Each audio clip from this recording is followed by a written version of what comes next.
What is up, guys? It's the Tellarknight here. We are back with another video.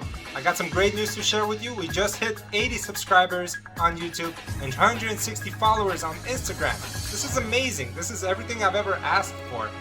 I cannot believe that you guys have shown all that support to me when I just started about a month ago. Let's keep it going, guys. Let's keep this channel going. Let's keep making more content. I love what I do. You guys clearly love seeing what I do. So I love that partnership that we have. So for today's episode, I'm gonna go ahead and do an updated list on my Tellarknights. A lot of you wanted to see a little bit of modification to it, see what kind of spice I can add to the deck, and I found some new materials to add to it. Without further ado, guys, let's jump right into it. Don't forget to leave a like and subscribe, leave a comment down below, and check out my Instagram and follow me, guys. I have a lot of awesome stuff over there, including pools, holographic cards, and Master Duel. Alright, let's get right to it.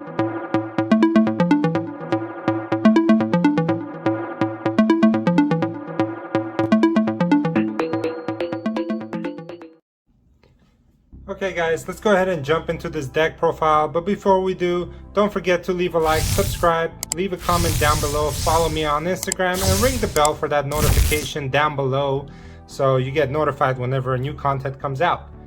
Alright, the new and improved Tellarknights. Let's go through this breakdown, guys. I'm really excited to show this to you. A lot of things have changed in this deck since my recent profile. So let's start out with our staple of the deck. We have 3 copies of Ash Blossom. This one is our negate of the deck. It's very relevant in this meta, and it will stay in this deck for as long as I play it. Alright, you can't convince me otherwise. Pretty standard, 3 copies of Ash. Then you have 2 copies of Vega. Vega's importance in this deck changed significantly, I think. It's a very underrated card, but this is your new turn 1 combo starter. Very crucial to have her out first turn. I'll go over the combos right after the deck profile very quickly. You still have your standard triple Tellarknight Deneb, the staple of the deck. This is your Rhoda, this is your Searcher, this is something to bring out Altair into your hand to create that infinite loop. You got 3 copies of newly acquired super rare Altairs. He's your Monster Reborn. He's your basically recycle giver. Pretty standard with him. And then now you have 2 copies of Unukalai. 2 copies of Unukalai because 3 is a little bit excessive, and I feel like just to get her effect off once or twice is good enough. You don't need 3 copies of it. Instead, we're going to be running a copy of Tellarknight Sirius. Now, Sirius's effect is whenever he is summoned to the field, I target 5 Tellarknight monsters in the graveyard, I shuffle them back into the deck, and I get to draw a card. An effect that's not very useful in the original Tellarknight deck. However, the new way that I'm playing it now, it's almost a guarantee +1 turn 1. And I will show you that combo again. So if you are running Tellarknights, I highly recommend consider playing him at 1. Because it's just amazing. Purely amazing what you can do. For our spell cards, we have our newly upgraded Monster Reborn to gold, and our reinforcements of the army, that's at 1. Pretty staple in this deck. I left it alone, just upgraded the rarity a little bit. Thought I'd make my deck a little bit prettier. You have your Double or Nothing, a new card that I added to the deck, just for that OTK or FTK Utopia combo. I feel like it's better utilized in this deck than I originally intended for it. It really helps you push for game. Just be careful not to draw into it. Even though it's at 1 in this deck, I somehow always get around to acquiring in it. You can ditch it, however, with Battle Misses effect, so it's a discard, so you're not losing too many of your important cards. Then you have your 2 Sky Bridges. They're still at 2. Lets you avoid targets from your opponent's monster's effects or spell or traps by returning a Tellarknight on the field and bringing another one onto in its place. So the effect is really useful if you're considering it of when you want to use it. You can use it during the battle phase to inflict more damage, because it's a quick play. Or you can use it during just to set off your combos, because you can bring out your the Neb and then use their effect and then recycle her back to bring out Vega. With Vega's effect, bring out Altair, and so on and so forth. The goal of this deck is to spam out as much rank 4 monsters as you can, originally. But link plays are also viable now in this deck. For your draw power, 1 copy of Card of Demise, because a lot of time in this deck you are setting a lot of back row, so you don't have cards in your hand. The beauty of this is if you draw 3 cards and they all somehow end up being 3 trap cards, you just plus hard, because now you have potentially 2 Solemn Strikes and a Solemn Warning or a Fiendish Chain on the field, and you don't have to discard any of them. It's a really good card in this deck, really useful. Pot of Desires, 2 copies, 3 is excessive. Prosperity is still very expensive, guys. It's about $100 a pop. If you want, you can wait for the reprint. That's what I'm doing. If you have it, then yeah, I would definitely use that more. Just be careful of how many cards you banish from your extra deck, because those monsters are more crucial now than they were ever before because of the links. Pot of Desires is not so bad if you really think about it. It's definitely an early game card. You don't want to use it late unless you really have to. The key is to have all of those 4 copies of Tellarknights in your grave or on the field, basically out of the deck, and then you can play this card, because that's all you really need. They do a really good job recycling themselves, and with Sirius you can actually put them back into the deck. Yeah, so those are my copies of the spell cards, not a lot of them. This is a very back row heavy deck. Speaking of that, let's jump into our continuous trap cards, which is a good thing to have in this deck. I ran 2 copies of Fiendish Chain. It's a good monster effect negator. 2 copies of Call of the Hunted, down from, I took out 1, I used to have 3, I think 3 is a bit too much since Altair basically has the same effect. And then 2 copies of Crackdown. It's a really good card, really underrated. Takes your opponent monsters, disrupt their plays, and if their monster is a level 4, it actually helps you go into your own XC plays. The beauty about these continuous trap cards, and I want to emphasize it, is that they're all recycled by Trigger. The moment Trigger hits the field, if these cards are activated, preferably you can activate these guys during your opponent's end phase and then recycle them back with Trigger on during your turn, and then set them again, and it's an infinite loop like that. So it's makes these cards very powerful, opens up their full potential. Okay, so that's the continuous trap cards. Now let's go to our newest edition. We'll start with Evenly Matched. I don't know why it took me so long to put this card in my deck. Thank you, Kyle, for giving me a heads up to run these cards. Basically, it's if you somehow end up going second, which this deck doesn't do so well because it's easy to stop it with the negate.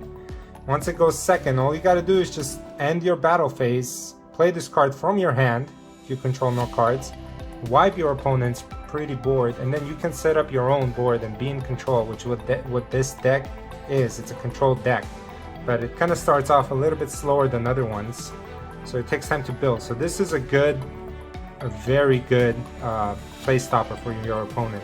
I highly recommend you guys running it in your deck. Then you got your big boy negators. You got your 3 copies of Solemn Judgment. You got 3 copies of your Solemn Strikes. And then your 3 copies of Stellar Nova Alpha.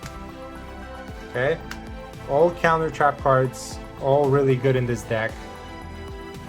Between Judgment and Strike, man, just something to remember. If you have both of these on the field, try to play Strike first, because Judgment takes half of your life points. There comes a point where you don't have any more life points to give up from Strike, and then it just becomes useless. So use Strike first, because if you do that, then you're just giving up half of whatever life points you have. Stellar Nova Alpha, in order to fully capitalize on this potential, you have to destroy the card that's on the field. If you're negating Ash Blossom, which this card can do, you essentially are not going to get that +1 that you would negating a card that's activated on the field. So be very careful when playing it. the way it works is that you negate any card effect, spell, trap, or monster, and you basically sacrifice your Tellarknight and you draw a card. But like I said, the only way you'll draw a card is if you destroy the card that's been activated on the field. So be very wary of how you play this card. Okay, let's move on to our extra deck. 15 monsters. They are more crucial now to know which cards you want to bring out than they were, which is why I'm saying Prosperity is kind of iffy in this deck now, because all the cards here matter. We're gonna start out with Diamond. I play one of because I usually bring them out only when I'm playing against dark monsters. It has the ability to negate dark monster effects wherever they're activating from, as based on how many materials are attached to them. So very handy card. Then you have 2 copies of your Dark Tellarknight Battle Mist. This card really makes the deck work because it gives you easy access to your Stellar Knights that's otherwise harder to bring out. Guys like Tellarknight Trevor, which is your boss monster of the deck. When he hits the field, it requires 3 level 4 Tellarknight monsters, so it's deck specific. When he hits the field, he basically returns all the cards on the field except himself back to yours and your opponent's hand, which is why the continuous trap cards are so important. And then you detach a material from it, and then you discard a random card from your opponent's hand to the graveyard.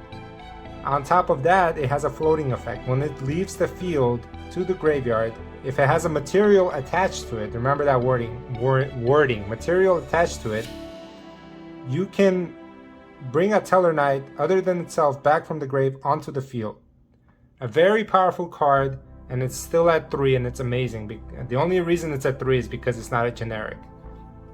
Now, for the final Tellarknight, we have Deltaros, the guy that moved up my rankings. He is very underrated.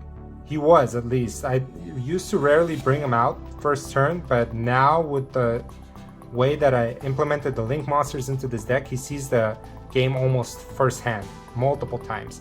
His effect is he's 3 level 4 generic monsters, so Crackdown is really helpful when you take a level 4 opponent's monster. Just keep that in mind.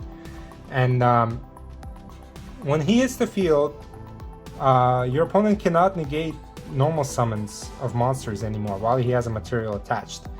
Unlike Trevor, when he goes to the graveyard, it doesn't matter if he has a material attached or not. His effect activates by letting you bring out Tellarknight monster from your deck onto the field. And I'll tell you why that's very important. I'll show you guys one combo with him that I've been using now almost exclusively. So that's all my Tellarknights. Next we have our generic. We have our number 60, Dugares. This is the closer of the deck. This is if it's late game. I only bring him out when it's late. I can basically detach 2 materials from it, and I just use his first effect most of the time. It's basically I skip my next draw phase. I draw 2 cards and then I discard 1.